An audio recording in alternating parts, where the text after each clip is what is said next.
Cik Mong, aku ni lagi jabat poh ni. Ada sebab lah kenapa nak pergi ke post office. Sebabnya kemarin birthday bini aku.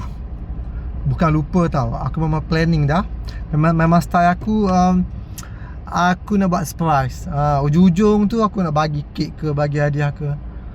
Tiba-tiba aku balik kerja semalam pukul 11 lebih malam. Semua kedai dah tutup. Aku pun pergi beli kek. Kek yang dalam plastik tu, kek kedai-kedai runcit tu. Bukan kek apa tahu, macam kek coklat yang kecil tu. Tu je yang mampu beli. Oh biasalah, memang aku merajuk lah. Sedih lah, dia kata aku tak ingat dia lah. Aku macam tu lah kan. So hari ni semoga apa yang aku beli ni dapat membuat dia kembali happy, kembali ceria. So kena ambil duit dulu dekat ASB. Tu je yang ada. Kita tengoklah apa yang kita beli nanti. Jom kita saksikan. 4.6. Okey, ambil duit ASB ni sebelum pukul apa ni? Sebelum pukul 4.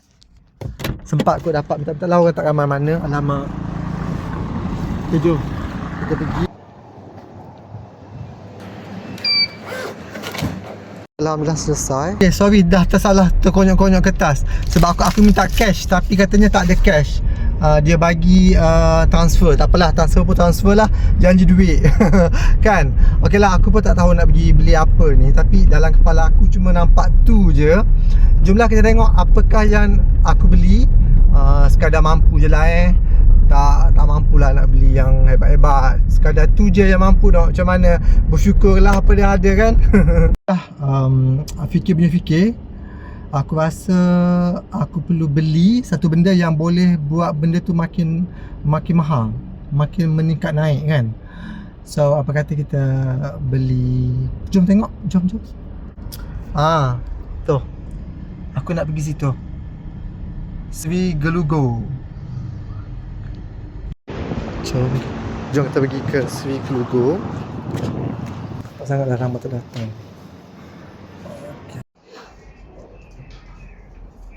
Okay lah, inilah saja yang mampu murah-murah je. Okay, inilah kita buat pelaburan.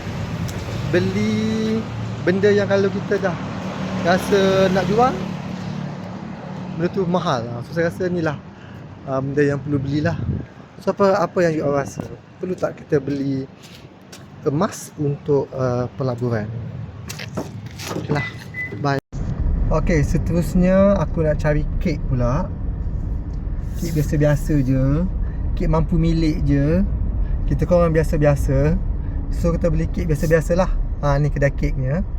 Okay, jom kita cari kek. Aku nak beli kek coklat sebab wife I suka kek coklat. Okay.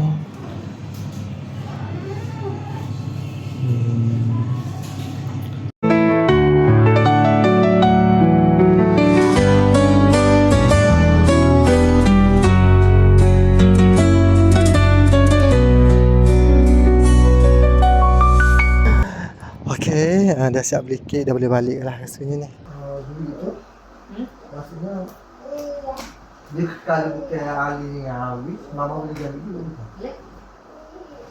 So kalau bukan Ali dengan Awis, Mama yang beli tu. Tengok saya. Saya setuju. Ada kau ni. Ada kau ni. Ada kerima 360. Jangan ada kan. Setuju saya.